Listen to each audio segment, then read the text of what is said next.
When it comes to telling the story of Mark Stoneman's first day of Test cricket in the wild west of Australia, one of courage, fortune and controversy, it is hard not to begin at the end. As the England opener trudged off with 56 to his name, debate was already raging as to the process by which his Test best had been snuffed out.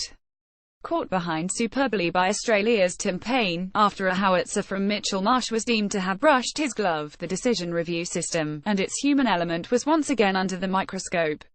It was amid a hostile spell from the trio of Australian quicks after lunch, and on a WACA pitch that appears to be signing off from Ashes cricket with a throwback to its pacier days, that start got one to whistle past Stoneman's head. Umpire Murray Erasmus remained unmoved despite vociferous appeals, prompting Steve Smith to call for the review.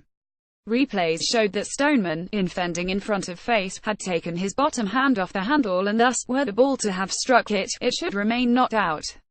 Hotspot, the least convincing the DRS tools, offered no sign of friction, but from a Sidian view with the ball blocked from sight, Snicko trembled to suggest a touch somewhere along the way. With a sun-roasted crowd roaring as this was shown on the big screen, Aleem Dar, the third umpire, told Erasmus that Stoneman must go. Joe Root and assistant coach, Paul Collingwood, appeared at the dressing room door in protest, causing a brief pause as the opener approached. When it became clear nothing would change, the England captain thudded his fist on the glass. Mark Stoneman plays a shot from Australia's Josh Hazlewood during the third Test in Perth. Photograph Trevor Collinsap. The cause of his frustration, Dar, on the basis of the replays used, needed X-ray vision to know for sure which glove was struck. Though England's dissent was unseemly, its cause appeared valid.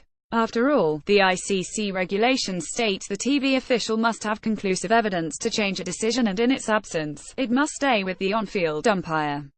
As it happened, a further replay from the angle of the slips but shown after Stoneman was back in the hutch suggested the end result was likely the correct one. But it was hard not to consider the opener a touch unfortunate, given the process followed at the time.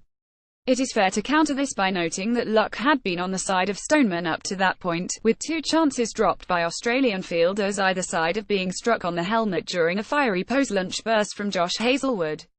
When tales of the old WACA are recalled over a schooner in years to come, it may well arise, along with the guts on show from the touring batsman.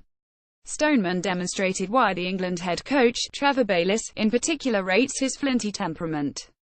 Across the series he has copped 92 short balls, been struck on the glove 6 times, won 1 on the helmet and seen 2 of his bats snapped, numbers that were certainly bumped up during what was his third Test half-century.